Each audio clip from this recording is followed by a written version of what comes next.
말씀은 갈라디아서 6장 14절에서 18절까지 되겠습니다. 갈라디아서 6장 14절에서 18절.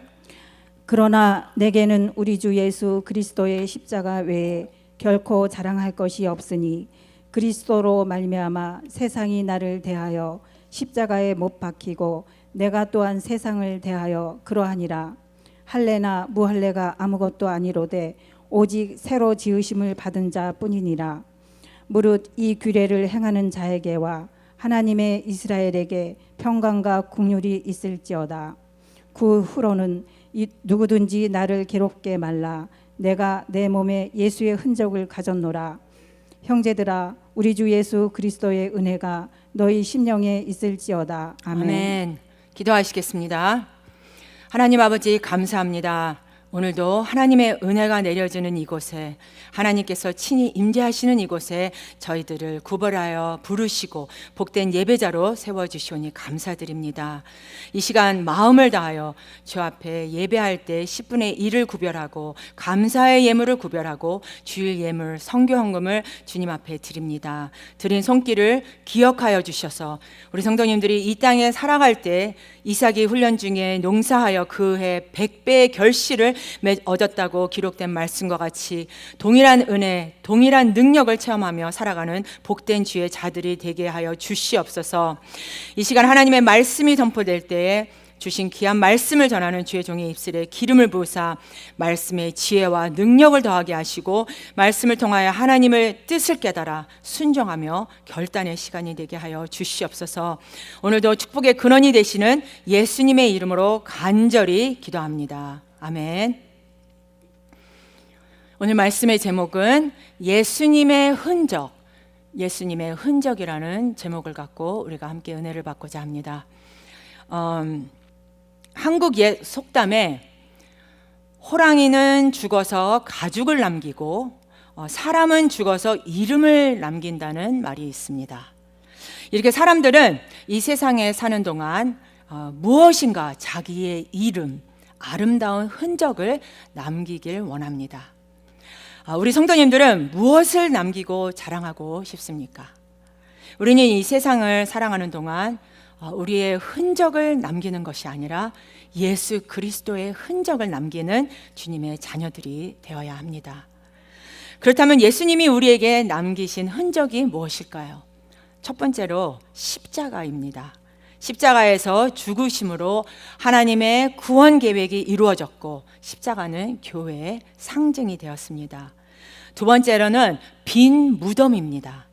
사람들은 누군가 예수님의 시신을 훔쳐갔을 거라고 생각할 수밖에 없었지만 예수님은 부활하셨습니다. 그 증거로 빈 무덤을 흔적으로 남기셨습니다. 세 번째로 부활하신 예수님의 몸에 남은 고난의 흔적입니다. 이 고난의 흔적은 직접 보고 만져보지 않으면 믿지 못하겠다는 도마와 같은 이들에게 확신을 주시기 위함입니다. 그리하여 예수님 고난의 흔적을 본 자들이 확신을 갖고 예수님의 부활의 증인이 된 것입니다. 오늘 말씀은 사도 바울이 예수님을 만난 후 그의 한평생 예수님만 사랑하고 예수님만 자랑하며 살다가 예수님의 흔적을 남겨 하나님의 사람이 되었음을 보여줍니다. 첫 번째로 사도 바울의 유일한 자랑을 말합니다. 사도 바울의 유일한 자랑. 우리가 먼저 기억해야 될 것은 예수님을 만난 후에 사도 바울의 유일한 자랑이 무엇이었냐 하는 것입니다. 본문 14절을 다시 보겠습니다. 그러나 내게는 우리 주 예수 그리스도의 십자가 외에 결코 자랑할 것이 없으니 그리스도로 말미암아 세상이 나를 대하여 십자가에 못 박히고 내가 또한 세상을 대하여 그러하니라. 바울 당시 십자가는 결코 자랑할 것이 못 되는 시대였을 뿐만 아니라 가장 수치스러운 것이었습니다. 오늘날 십자가는 경건하고 또 보수적인 액세서리라고 할 수 있습니다. 그러나 그 당시에는 십자가를 걸고 다니는 것은 있을 수 없는 일이었습니다. 그런데 사도 바울에게는 그 십자가가 왜 자랑할 것이 되었을까요? 사도 바울은 자랑이라는 단어가 그의 전문 용어라고 할 만큼 자주 사용했습니다. 신약 성경 전체에 보면은 59번씩 사용되었는데 바울이 55번, 55 times, 거의 대부분 사도 바울이 55번 사용했습니다.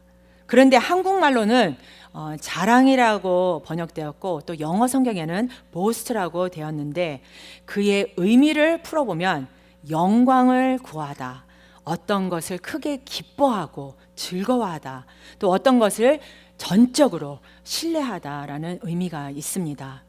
그래서 원문적인 의미에서 자랑이라는 단어를 세 가지로 한번 정리해 봤습니다. 첫 번째로 만나는 사람에게 말할 수밖에 없는 자랑입니다. 또 두 번째로는 생각만 해도 너무 기뻐서 삶의 의욕을 느끼게 만드는 것입니다. 예를 들어서 우리 할머니, 할아버지들은 손자나 손녀들을 보면 얼마나 기쁩니까? 또 어떤 분들에게는 재산이 될 수 있고 또 어떤 분은 명예가 될 수 있습니다. 세 번째로는 자신이 믿고 의지하여 삶의 중심이 되고 지탱해 주는 것입니다. 여러분, 우리의 삶의 자랑이 되는 흔적이 무엇일까요? 사도 바울에게는 십자가가 그의 자랑의 의미였습니다. 그리하여 사도 바울은 예수 그리스도의 복음을 만나는 사람들에게 말할 수밖에 없었고 뿐만 아니라 그의 삶의 의욕을 일으켜 기뻐하게 했고 또 그의 삶의 중심이 되었던 것입니다. 솔직히 사도 바울은 한때 교회와 예수님을 믿는 사람들을 핍박하는 데 앞장섰던 자였습니다.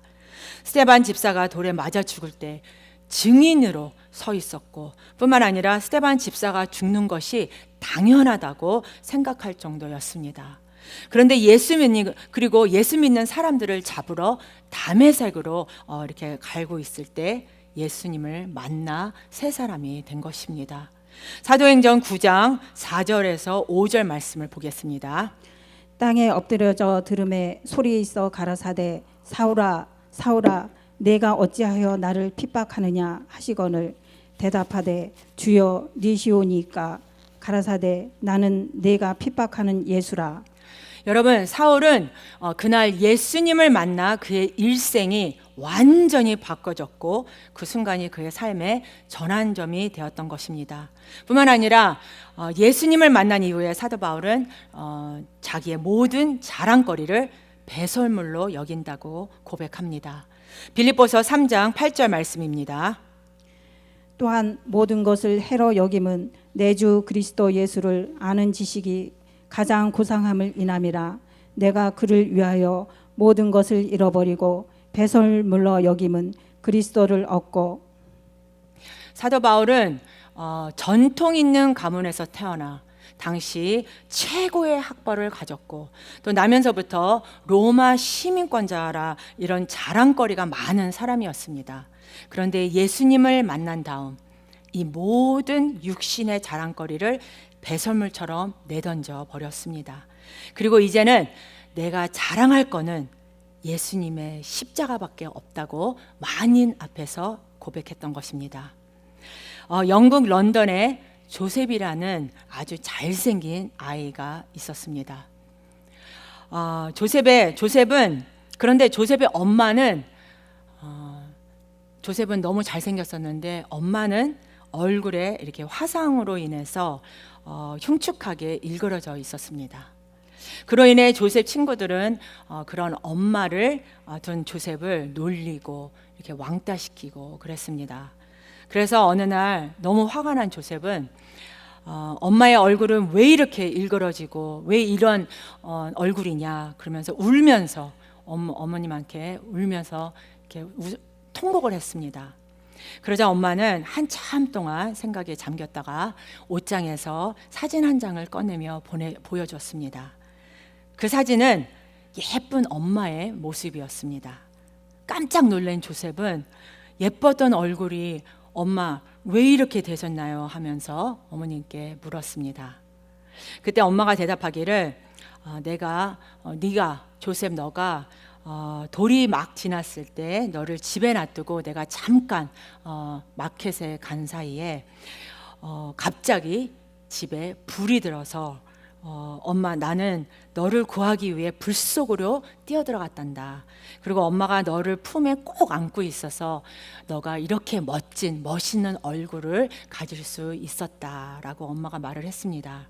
조셉은 엄마의 일그러진 얼굴은 자기를 불 속에서 구하기 위한 사랑의 흔적이라는 것을 깨닫고 눈물을 흘렸습니다. 그리고 그때부터 조셉은 엄마의 일그러진 상처를 친구들에게 자랑스럽게 말하기 시작했다고 합니다. 성도 여러분, 우리를 구원하시려 형태를 알아볼 수 없도록 채찍에 맞으시고 묵묵히 십자가를 지시고 고난을 당하신 예수님 앞에 언제나 우리는 겸손히 머리 숙여야 합니다. 왜냐하면 나의 나된 것은 전적으로 하나님의 은혜입니다. 내가 오늘 이 자리에 있게 된 것은 하나님의 국률한 사랑입니다. 내가 좋은 직장을 갖게 된 것도, 사업에 잘 되는 것도, 또 높임을 받는 것도, 좋은 기회를 갖게 된 것도 모두 다 하나님의 은혜인 것입니다. 우리가 받은 모든 축복을 하나님께 늘 감사와 영광을 돌릴 때 하나님께서 복을 내려주시는 것입니다. 그러므로 우리 성도님들은 언제나 날 구원하신 예수님만을 자랑하고 높이며 예수님만을 닮아가는 우리 성도님들이 되시기를 간절히 기원합니다. 두 번째로 사도 바울이 지닌 예수님의 흔적입니다. 사도 바울은 자신의 몸에 예수님의 흔적을 가졌다고 고백했습니다. 본문 17절 말씀을 다시 보겠습니다. 이후로는 누구든지 나를 괴롭게 말라. 내가 내 몸에 예수의 흔적을 가졌노라. 여기서 흔적이라는 말은 그리스 원어로 보면 스티그마라고 하는데 우리말로 쉽게 말하면 낙인, 불동자, 불도장이라는 것입니다. 그 당시 노예들을 사고 파는 시대였는데 노예 시장에서 노예를 사면 그 노예는 나의 영원한 소유라고 하는 상징으로 불에 인두를 지져서 몸에 낙인을 찍었습니다.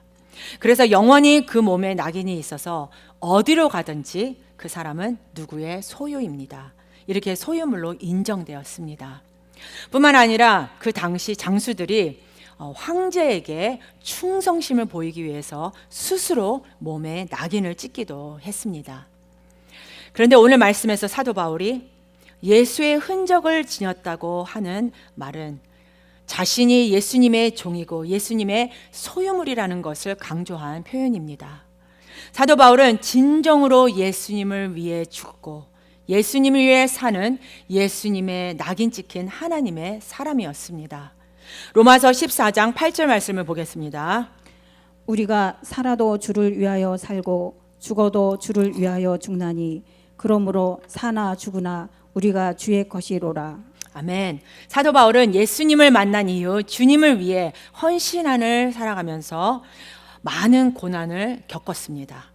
옥에도 여러 번 갇혔고 매도 수없이 맞았고 또 굶주림, 헐벗고 죽을 고비를 여러 번 넘겼습니다. 그러니 그 몸에 상처가 얼마나 많이 남았겠습니까? 채찍에 맞은 상처, 매를 맞은 상처, 또 돌에 맞아 터지고 찍힌 상처가 온몸에 남아 있었을 것입니다. 그러나 그 상처가 그에게는 자랑스러운 예수님의 흔적이었습니다. 성도 여러분, 우리에게 예수님의 흔적은 무엇일까요? 나의 고집, 교만, 의지를 버리고 나를 통하여 예수님이 나타나는 것, 그것이 바로 예수님의 흔적인 것입니다. 우리가 걸어야 할 십자가의 길은 결코 쉬운 길이 아닙니다. 예수님을 따라가기 위해서 우리는 많은 것을 포기해야 합니다. 때론 세상 사람들과 갈등이 생겨나기도 하고 손해보기도 하고 또 어려운 일을 당할 때도 있습니다. 한국에서 어떤 분이 검사장까지 올라간 간증한 얘기를 제가 들었습니다. 일산지검에서 그가 일을 할 때 검찰 총장이 그곳을 방문했다고 합니다. 그래서 모든 검사가 모여 식사를 하면서 폭탄주를 마시는데 본인에게 잔이 왔습니다. 그때 이분은 총장님 죄송하지만 저는 크리스천이기 때문에 폭탄주를 마실 수 없습니다 라고 했습니다. 그리고 그 잔을 옆에 분에게 드렸습니다. 그 검찰 총장이 갑자기 화가 나서 감히 상사가 주는 술을 받지 않느냐 하며 자리를 박차고 나갔다고 합니다. 그리고 그는 곧장 술을 받지 않았기 때문에 지방으로 자천되었습니다. 그러나 그는 비록 먼 지방에 검사일을 했으나 이곳이 더 큰 축복이라고 고백했습니다. 왜냐하면 그곳에서 많은 사람을 주님께로 인도할 수 있었기 때문입니다. 여러분, 예수 믿는 사람들은 모든 분야에서 예수님의 흔적을 남겨야 됩니다. 법조인은 법조계에서, 정치인은 정치하는 그곳에서, 학교 선생님은 학교 선생님 그 자리에서, 또 사업하는 사람은 사업하는 그 자리에서 예수님의 흔적을 남겨야 되는 것입니다. 여러분의 삶에 과연 예수님의 흔적을 갖고 계십니까? 우리가 어디를 가든지 무엇을 하든지 예수님의 흔적이 우리의 삶 가운데 나타나고 그리하여 오로지 주님께 영광 드리는 삶이 되시기를 바랍니다. 이 시간 옆에 분들과 고백하시겠습니다. 예수님의 흔적을 남기는 자가 됩시다. 예수님의 아름다운 흔적을 남깁시다. 다시 한번 예수님의 아름다운 흔적을 남깁시다. 아멘. 마지막으로 주 예수 그리스도의 은혜입니다. 예수님을 위한 흔적을 갖고 살 때 예수 그리스도의 은혜가 우리 모두에게 넘치게 되는 것입니다. 본문 18절을 우리 다 같이 합독하시겠습니다. 형제들아 우리 주 예수 그리스도의 은혜가 너희 심령에 있을지어다. 아멘. 우리 다 같이 다시 한번 하시겠습니다. 형제들아 우리 주 예수 그리스도의 은혜가 너희 심령에 있을지어다. 아멘. 우리는 주님의 은혜가 없이는 단 하루도 한 시간도 살아갈 수가 없습니다. 모든 것이 주님의 은혜입니다. 고린도전서 15장 10절 말씀입니다. 사도 바울의 고백입니다. 그러나 나의 나된 것은 하나님의 은혜로 된 것이니 내게 주신 그의 은혜가 헛되지 아니하여 내가 모든 사도보다 더 많이 수고하였으나 내가 아니요 오직 나와 함께 하신 하나님의 은혜로라. 성도 여러분, 잘 되는 것도 하나님의 은혜고 안 되는 것도 하나님의 은혜고 어떠한 상황에서도 이 모든 것은 하나님의 은혜라는 것을 깨달으시기를 바랍니다. 우리가 잘 되는 것은 내가 잘해서 내가 잘나서 되는 것이 아니라 하나님의 은혜인 것입니다. 또 내가 높아지는 것도 내가 잘해서 높아지는 것이 아니라 하나님의 은혜인 것입니다. 그러므로 우리가 잘 될 때, 성공할 때, 높아질 때 낮아지고 겸손해져서 모든 것이 하나님의 은혜입니다. 하나님께 영광 돌리는 여러분 모두가 되시기를 바랍니다. 그리하여 하나님의 놀라운 은혜와 축복이 우리 모두에게 넘쳐나게 될 줄 믿습니다. 시편 16편 12절의 말씀에 여호와께서 내게 주신 모든 은혜를 무엇으로 보답할꼬? 라고 고백합니다. 모든 것이 주님의 은혜입니다. 내가 살아 숨쉬는 모든 것이 주님의 은혜인 것입니다. 여러분, 인생은 왔다가 또 때가 되면 가는 것입니다. 그런데 어느 분은 90세까지 장수하신 분이 있고 또 어떤 분은 60세가 넘어서 아직도 더 많이 일할 수 있는데 가신 분이 있습니다. 이렇게 올 때는 순서가 있지만 갈 때는 순서가 없다는 것입니다. 또한 우리가 살아 숨쉬는 것 바로 은혜입니다. 지금 내 심장이 멈추면 우리는 가야 합니다. 하지만 우리 심장이 뛰게 만들어 주시는 것은 하나님의 은혜 가운데 하루라도 한 시간이라도 더 살아서 주님의 영광을 나타내라고 우리의 생명을 연장시켜 주신 것임을 깨달으시기를 바랍니다. 내가 살아 숨쉬는 것 자체가 하나님의 은혜라는 것을 잊지 말아야 합니다. 그러므로 이 세상 살아가는 동안 한 번뿐인 인생 사는데 가장 의미 있고 보람 있고 행복하게 살아가기 위해서 예수님의 흔적을 지니고 살아가는 여러분 모두가 되시기를 바랍니다. 혹시 예수님 때문에 마음이 상하고 손해본 적이 있습니까? 그 사랑의 흔적을 갖고 살아가면 그것이 하늘나라의 상급으로 바뀌게 될 것입니다. 예수님 때문에 내가 눈물을 흘린 적이 있습니까? 내가 예수님을 위해서 내 몸 주님께 다 바치겠다고 헌신하며 내 시간과 물질을 희생하며 헌신한 흔적을 여러분은 갖고 계십니까? 그럼 여러분이 지닌 예수님의 흔적이 무엇일까요? 한국에 계신 어떤 목사님이 북한에서 목회하실 때의 일을 간증한 것을 제가 들었습니다. 목사님이 북한에서 목회를 하실 때 이창환 청년 전도사와 함께 사역을 했는데 목사님이 너무나 아끼고 사랑하는 목사님의 수제자였다고 합니다. 그는 처음에 교회 청년으로 있다 주의 종으로 이렇게 된 사람인데 얼마나 열심히 교회를 섬기고 모든 것에 모범이 되는지 그의 헌신에 목사님은 늘 감동하셨다고 합니다. 그런데 북한이 공산화되면서 더 이상 신앙생활을 제대로 할 수 없는 환경이 되어서 목사님께서 1948년 12월에 월남하시게 되었는데 그때 이창환 전도사님을 불렀습니다. 그러고 나서 자네가 나보다 영적인 깊이가 있고 말씀을 잘 전하니까 자네가 내려가서 피난한 우리 교우들을 데리고 목회를 하게라고 했습니다. 그때 전도사님은 안 됩니다. 목사님은 가족도 있으시고 또 우리 교우들이 목사님을 따르지 저를 절대로 따르지 않을 겁니다. 그러니까 목사님이 가셔야 됩니다.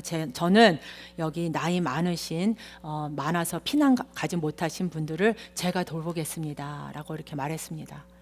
그런데 하여튼간 그래서 며칠 동안 목사님은 안 된다, 전도사가 가야 된다, 전도사님은 또 목사님이 가야 된다, 이렇게 옥신각신 하시다가 결국 목사님은 가족과 여러 성도와 함께 월남하게 되셨고 또 이창환 전도사님은 남아서 연로하고 몸이 불편한 어르신들을 모시고 목회하게 되었습니다. 이렇게 헤어지고 나서 오랜 세월이 흘렀습니다. 목사님은 월남하셔서 충무로 고가의 가장 큰 교회를 성장시키셨고 시키셨습니다. 그러나 늘 목회하시면서 우리 북에 남겨둔 우리 이창현 전도사님과 나이 많으신 우리 어르신들을 어떻게 지냈을까, 어떻게 되었을까 궁금해하셨고 늘 궁금해하며 진짜 기도하는 마음으로 항상 그런 마음을 가지셨다고 합니다. 그런데 한 번은 목사님께서 캐나다 토론토에서 부흥회를 인도하시게 되었는데 캐나다 캘거리에서 전화가 왔습니다. 목사님, 아무리 일정이 바쁘셔도 하루만 여기 캘거리를 들렸다 가세요 라는 전화였습니다. 목사님은 그분이 누군지도 잘 모르고 무조건 전화 와서 목사님 꼭 여기를 들려야 됩니다. 그렇게 말씀하시길래 제가 지금 일정이 있고 한국으로 나가야 되는데 혹시 누구시냐고, 저는 잘 전화 걸으신 분이 누군지 모르겠는데 저랑 어떻게 저를 알고 전화하셨습니까? 라고 전화했을 때 저는 목사님이 월남하신 후 뒤에 남아서 목회하신 이창환 전도사님 마지막 순교하는 모습을 지켜본 사람입니다 라고 이렇게 말씀한 거예요. 그래서 그 말을 듣고 목사님은 한국 가는 비행기를 다 캔슬시키고 당장 캐나다 캘러리로 가서 그 집사님을 만나게 되었습니다. 그러고 나서 이창환 전도사님의 마지막 순교하신 소식을 듣게 되었습니다. 목사님이 월남하신 지 얼마 안 되어서 공산군이 총을 들고 목사님과 가족을 찾았지만 벌써 월남한 것을 보고 화가 난 공산군들이 이창환 전도사님을 끌고 갔습니다. 그리고 그때가 영하 30도 추운 날씨인데 경찰서 마당에 큰 독을, 큰 항아리 같은 것을 갖다 놓고 발가벗겨서 그 안에 집어넣고 찬물을 부어서 얼려 죽였습니다.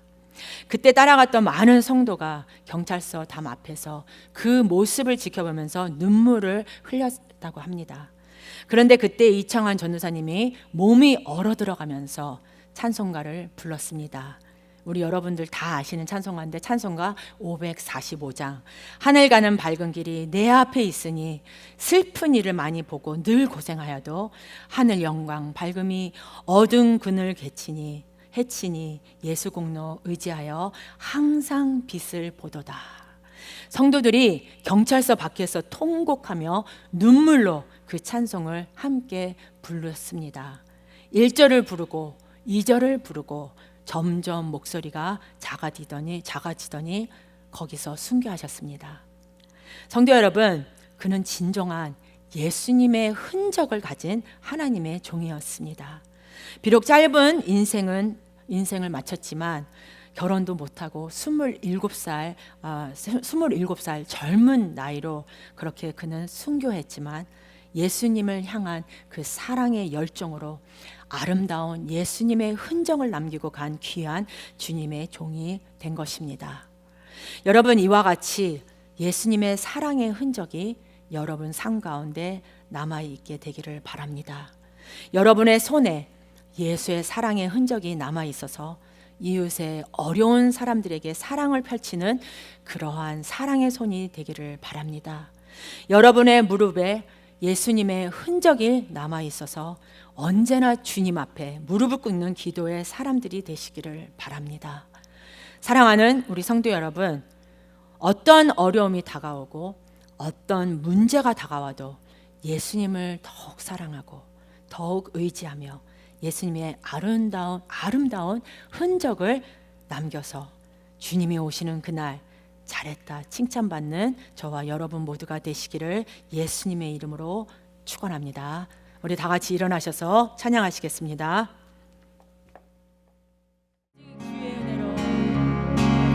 오직 주의 은혜로 지금 여기서 있는 한없는 교회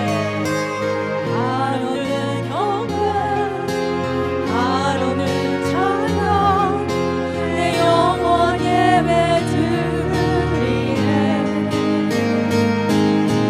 나를 위해 이 땅에 오신 주의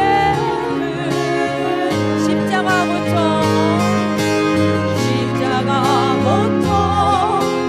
이기신 주님 은혜 오직 주님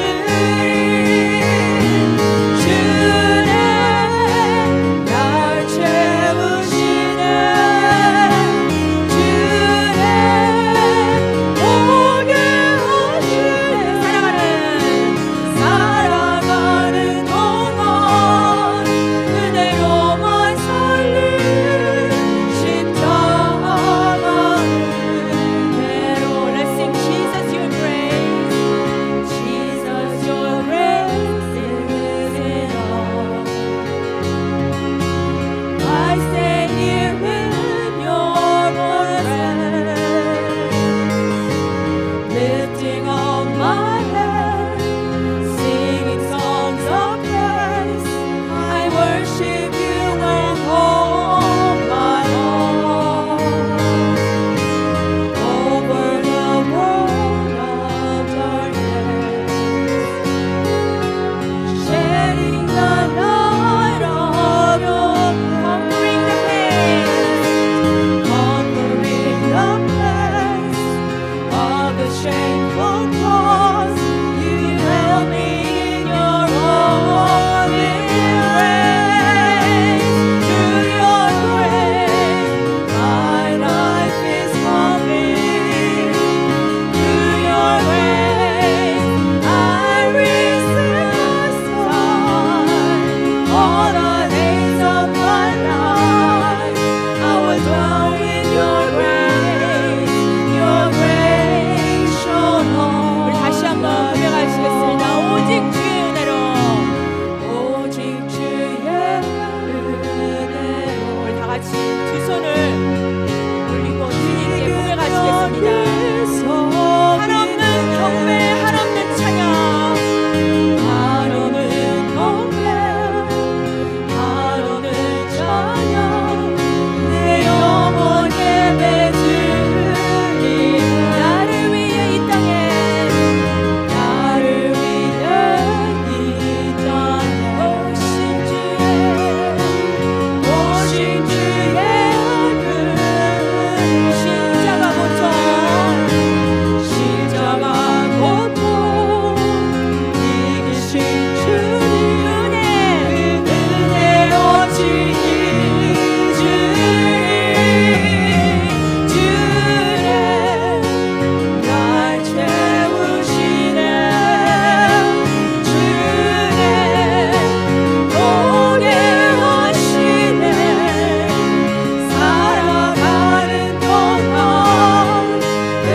아버지 하나님, 언제나 우리가 주님 가운데서 승리하는 자가 될 수 있도록 도와주시옵고, 아버지 하나님, 언제나 주님 예배하는 자가 될 수 있도록 도와주시옵소서.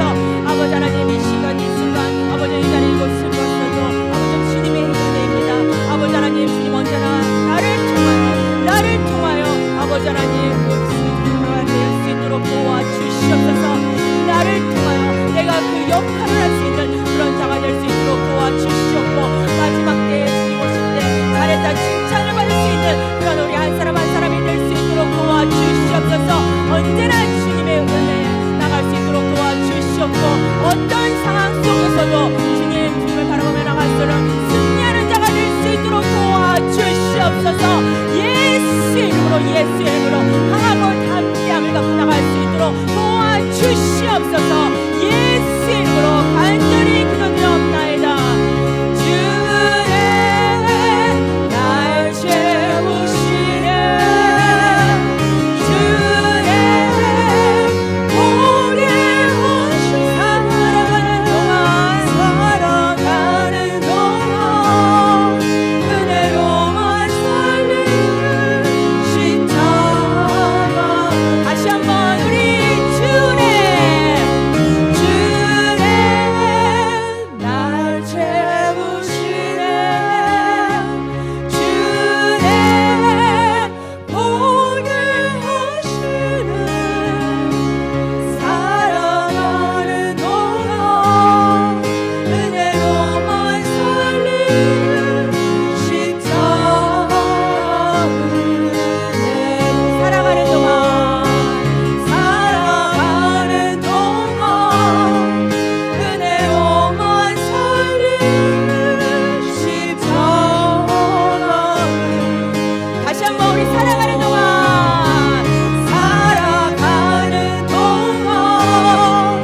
은혜로만 살리는 십자가. 은혜로. 아멘. 기도하시겠습니다. 이 자리에 모인 우리 성도님들 한 분 한 분마다 살아가는 동안 언제나 주님 은혜로만 살고 주님 언제나 승리하는 우리 성도님들 한 분 한 분 될 수 있도록 도와주시옵소서. May the grace of the Lord Jesus Christ, the love of the Father, and the communion of the Holy Spirit be upon everyone who has decided to obey and follow you until the end. 지금은 우리 주 예수 그리스도의 은혜와 하나님 아버지 무한하신 사랑과 성령의 위로 교통 인도하심이 이곳에 모인 성도님들에게 영원토록 함께 있을지어다. 아멘.